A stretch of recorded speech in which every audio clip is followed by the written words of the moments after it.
नमस्कार साथियों, मैं बबलू दाकर स्वागत करता हूं आप सभी का अपने YouTube channel top officers classes में। तो साथियों, आज अपन चर्चा करने वाले हैं उस टॉपिक का नाम है भंडारण एवं फसलों के प्रमुख कीटों के बारे में आज अपन चर्चा करने वाला है। ये टॉपिक बहुत ही महत्वपूर्ण टॉपिक है जो कि अपने एग्रीकल्चर बायोलॉजी के अंदर नंबर थर्ड चैप्टर है ये, और परीक्षा की दृष्टि से काफ़ी इंपॉर्टेंट है। तो आइए स्टार्ट करते हैं अपन चैप्टर के बारे में विस्तार से चर्चा करते हैं कि इसके अंदर अपने को क्या क्या पढ़ना है। तो स्टार्ट करते हैं अपन फसलों व भंडारण के प्रमुख कीट। तो साथियों, इसमें अपने को क्या क्या पढ़ना है सबसे पहले उसके बारे में देखेंगे अपन, क्योंकि अगर सबसे पहले अपने को इसमें पूरा हेडिंग पता चल जाएगी कि ये पढ़ना है अपने को, तो इसमें अपने को काफ़ी आसानी रहेगी। तो इसमें अपने को क्या पढ़ना है उसके बारे में देखते हैं अपन। तो सबसे पहले साथियों, इसमें अपने को कीट के बारे में नंबर फर्स्ट में पढ़ना है अपने को कीट का सामान्य परिचय। कीट का सामान्य परिचय क्या है व उसके लक्षण क्या है। उसके बाद में अपन देखेंगे कीटों का वर्गीकरण,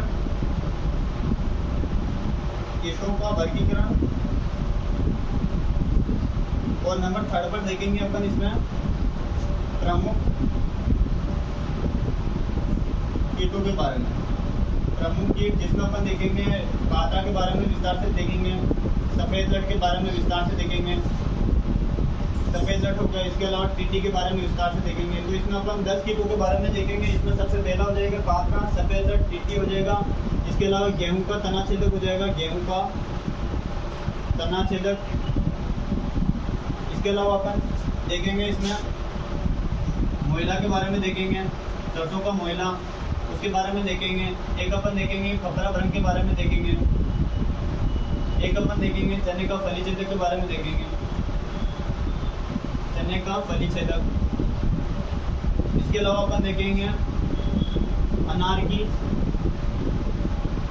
तितली के बारे में देखेंगे, अनार की तितली के बारे में देखेंगे। इसके अलावा अपन देखेंगे लास्ट हो जाएगा अपने पेड़ की फल मक्खी।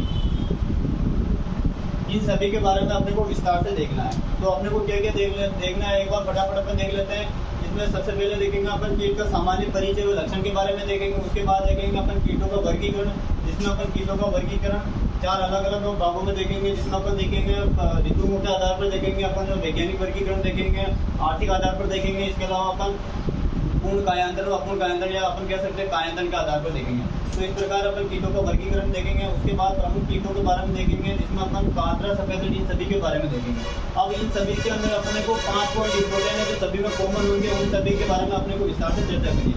कौन कौन से वो टॉपिक होंगे? 4। तो एक तो होगा इसमें इन सभी का क्या हो जाएगा, सामान्य परिचय हो जाएगा। सामान्य परिचय हो जाएगा, जिसमें अपन इसका क्लासिफिकेशन देखेंगे, इसका साइंटिफिक नेम क्या है, इसका ऑर्डरिंग क्या है, इसकी फैमिली क्या है, उन सभी के बारे में अपन देखेंगे। उसके बाद देखेंगे अपन जीवन चक्र के बारे में देखेंगे, इनके सभी का जीवन चक्र क्या होता है, उन सभी के बारे में देखेंगे। नंबर 3 पर अपन देखेंगे क्षति व महत्व, इन सभी के बारे में देखेंगे। और नंबर 4 पर देखेंगे अपन प्रबंधन कैसे कर सकते हैं। प्रबंधन अपन जैविक, रासायनिक और भौतिक तीनों मेथड से अपन देखेंगे। तो ओवरऑल अपने को जो पूरे चैप्टर में जो पढ़ना है वो इन सभी के बारे में अपने को विस्तार से चर्चा करनी है। अगर आपको इसका स्क्रीनशॉट लेना चाहते हो तो फटाफट से स्क्रीनशॉट लीजिए, उसके बाद अपन आगे बढ़ते हैं। तो साथियों, अब अपन देखते हैं इसमें सबसे पहले देखना है अपने को कीट का सामान्य परिचय क्या होता है, उसके बारे में देखते हैं। तो साथ इसमें देखें अपन, तो इसमें अपने सबसे पहले देखना है इसकी कीटों के बारे में देखते हैं। तो अपन कीटों का अध्ययन कौन सी शाखा में करते हैं, विज्ञान की। तो इसमें जो कीटों का अपन अध्ययन करते हैं उसे अपन क्या कहते हैं, कीट विज्ञान कहते हैं, कीट विज्ञान। और इसको इंग्लिश में बोलते हैं अपन क्या, एंटोमोलॉजी। क्या कहते हैं अपन, एंटोमोलॉजी कहते हैं कीट विज्ञान का जो अपन अध्ययन करते हैं कीटों का। तो कीटों का तो इसकी परिभाषा क्या हो जाएगी, जंतु विज्ञान की वह शाखा जिसके अंतर्गत कीटों का अध्ययन किया जाता है, उसे अपन कीट विज्ञान कहते हैं। तो कीटों का अध्ययन जिस शाखा में किया जाता है उसे अपन क्या कहते हैं, उसे कीट विज्ञान कहते हैं। उसे क्या कहते हैं, कीट विज्ञान कहते हैं। ये अपने को पता होना चाहिए। तो कीटों का अध्ययन जिस शाखा में किया जाता है उसे अपन क्या कहते हैं, कीट विज्ञान कहते हैं। अब बात करते हैं अपन कीट विज्ञान या एंटोमोलॉजी शब्द की बात करें कि एंटोमोलॉजी शब्द की उत्पत्ति कैसे हुई। तो जो साथियों सामान्यतः अपन जो भी शब्द देखते हैं, जैसे बायोलॉजी हो गया, अपने जूलॉजी हो गया, बॉटनी हो गया, इसके अलावा एंटोमोलॉजी हो गया, एग्रीकल्चर हो गया, जितने भी अपन शब्दों के बारे में सुनते हैं, जिन शब्द के पीछे लॉजी शब्द लगा होता है, 2 शब्द याद रखना। एक तो याद रखना है अपने को क्या, जिस शब्द के पीछे क्या शब्द होगा, जिस शब्द के पीछे लॉजी शब्द लगा हुआ। कौन सा शब्द, लॉजी, ये वाला लॉजी या नोमी, ये दोनों शब्द लगे होंगे। हो सकता है किसी शब्द के पीछे लॉजी शब्द लगा, हो सकता है किसी शब्द के पीछे नोमी शब्द लगा हुआ। जैसे बात करें एंटोमोलॉजी हो गया, इसके अलावा जूलॉजी हो गया, इसके अलावा बायोलॉजी हो गया। तो ये कई सारे ऐसे शाखाएं हैं जिसके पीछे क्या होता है, लॉजी शब्द लगा होता है। और कई सारे ऐसे शब्द हैं जिनके पीछे नोमी शब्द लगा हुआ है, जैसे एग्रोनोमी हो गया। तो अगर जिस शब्द के पीछे लॉजी और नोमी शब्द लगा हुआ, उन शब्द की उत्पत्ति किस भाषा के शब्द से होती है, तो ग्रीक भाषा के शब्द से होती है। ग्रीक भाषा के शब्द से उत्पत्ति, शब्द से उत्पत्ति, ग्रीक भाषा के शब्द से इनकी उत्पत्ति होती है, ये अपने को पता होना चाहिए। और जिस शब्द के पीछे जिस शब्द के पीछे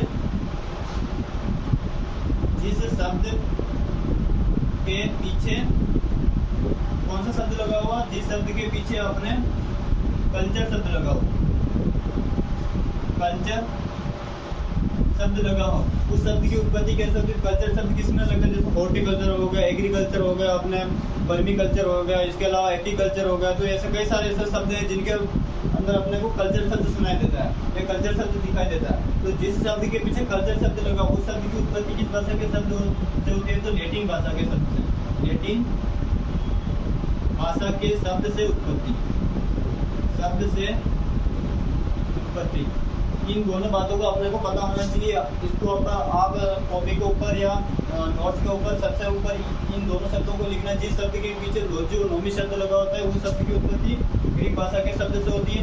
और जिस शब्द के पीछे कल्चर शब्द लगा होता है उस शब्द की उत्पत्ति किस भाषा के शब्द से होती है, तो लैटिन भाषा के शब्द से। ये अपने को पता होना चाहिए। तो अब अपन बात करें एंटोमोलॉजी की, ऊपर वापस अपन आते हैं। तो एंटोमोलॉजी की बात करते हैं, एंटोमोलॉजी की शब्द की उत्पत्ति किस भाषा के शब्द से होगी, तो साथ ही वो ग्रीक भाषा के शब्द से होगी। इस ग्रीक भाषा के 2 शब्द से होती है। एक शब्द होता है एंटोमो, ठीक है। एक शब्द तो क्या हो जाएगा, इसी शब्द को तोड़ना है। एक तो हो जाएगा एंटोमो और दूसरा क्या हो जाएगा, लॉजी, दूसरा क्या हो जाएगा, लॉजी। अब इन दोनों अर्थ की बात करें अपन, एंटोमो का अर्थ क्या होता है, एंटोमो का अर्थ होता है यहाँ पे क्या, इंसेक्ट। क्या होता है, इंसेक्ट। एंटोमो का अर्थ क्या होता है, तो इंसेक्ट होता है। और लॉजी का अर्थ क्या होता है, तो लॉजी को अपन क्या कहते हैं, या तो लॉजी होगा या क्या हो जाएगा, लोगस हो जाएगा। या तो यहाँ पे क्या होगा, लॉजी होगा या लोगस हो जाएगा। इसका लॉजी का मॉडिफाई रूप क्या होता है, अपना लोगस होता है। तो लोगस की बात करें तो लोगस का अर्थ क्या होता है, स्टडी होता है, स्टडी होता है। और इसको स्टडी को अपन क्या कहते हैं, हिंदी में अध्ययन के नाम से अपन जानते हैं। और इंसेक्ट को अपन किस नाम से जानते हैं, तो कीट के नाम से जानते हैं, ठीक है, कीट के नाम से जानते हैं। तो इस शब्द से भी अपन इसकी परिभाषा बना सकते हैं कि कीटों का अध्ययन जिस शाखा के अंदर किया जाता है विज्ञान में, तो अपन क्या करते हैं, कीट विज्ञान या एंटोमोलॉजी के नाम से अपन जानते हैं। ये अपने को थोड़े बहुत जानकारी पता होनी चाहिए। उसके बाद नेक्स्ट बात करें अपन, विश्व में कीट विज्ञान के पितामह किसे कहते हैं। ये अपने को थोड़ी एडिशनल जानकारी वो मैं बता रहा हूँ, क्योंकि अपन अगर पढ़ने लगे हैं तो थोड़ा इस शब्द को इस टॉपिक को विस्तार से पढ़ते हैं, ताकि कंपटीशन एग्जाम के स्तर से भी अपने लिए काफ़ी मदद साबित हो सके। तो कीट विज्ञान की बात कर रहे थे अपन, शब्द देखा अपन ने। अब बात करते हैं कि अपन father of entomology, father of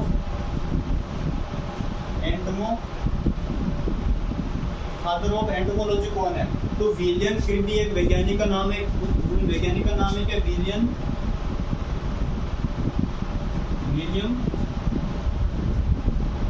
क्रिबी। क्या नाम है उनका, विलियम क्रिबी, जिनको अपन क्या कहते हैं, फादर ऑफ एंटोमोलॉजी कहते हैं। जैसे अपन बात करें जूलॉजी के पिता कौन है, अरस्तु। वनस्पति विज्ञान के पितामह कौन है, तो ये हो जाएंगे अपने थियोफ्रेट्स होते हैं। इसी प्रकार जो सबसे ज्यादा जो कीटों के ऊपर जो काम किया था उन वैज्ञानिक का नाम क्या था, उन वैज्ञानिक का नाम है क्या, विलियम क्रिबी। इसीलिए इनको अपन फादर ऑफ एंटोमोलॉजी कहते हैं। जैसे बात करें अपन एग्रोनॉमी के पितामह कौन है, तो एग्रोनॉमी का पीटर डी क्रेजेंसी होते हैं। तो ये कुछ अपने को पितामह का नाम पता होना चाहिए कि फादर ऑफ जिस ब्रांच के होते हैं उनका अपने को पता होना चाहिए। उम्मीद है इतना आपको समझ में आया होगा। अब कीटों के बारे में कीट की परिभाषा हो गया। अब अपन बात करते हैं कि कीट के वर्गीकरण, इसके वर्गीकरण की बात करते हैं अपन। तो अब अपन देखते हैं इसमें ये सामान्य परिचय हो गया। अब सामान्य परिचय में अपन देखते हैं कि कीटों के लक्षण के बारे में देखते हैं। तो जो अपना जो अगला टॉपिक होगा क्या सामान्य परिचय के अंदर क्या हो जाएगा, कीटों के लक्षण। कीटों के लक्षण की बात करते हैं तो कीटों के लक्षण को अपन एक एक करके देखते हैं। तो जो कीटों का लक्षण होगा उसमें सबसे पहला क्या हो जाएगा, तो कीट का जो शरीर होता है वो एक बाह्य कंकाल के रूप में बना होता है और बाह्य कंकाल के ऊपर जो आवरण पाया जाता है वो काइटिन का आवरण पाया जाता है। तो जो कीटों का जो शरीर होता है, कीट के शरीर पर किसका आवरण पाया जाता है, तो आवरण पाया जाता है, किसका आवरण पाया जाता है, तो काइटिन का आवरण पाया जाता है। ये जानकारी अपने को पता होनी चाहिए। तो कीट के शरीर पर किसका आवरण पाया जाता है, काइटिन का आवरण पाया जाता है। तो सीधा सीधा प्रश्न पूछा जाता है कि कीटों के शरीर पर जो आवरण होता है वो किसका आवरण पाया जाता है, तो काइटिन का आवरण पाया जाता है। काइटिन के अंदर भी इसकी 3 लेयर होती है। ये कभी अपन जब पूरे विस्तार से एंटोमोलॉजी पढ़ेंगे उसके अंदर देखेंगे। अभी अपन क्या कीटों के सामान्य लक्षण की बात करें। उसके बाद नेक्स्ट बात करें अपन जो कीटों का जो शरीर होता है, कीटों का शरीर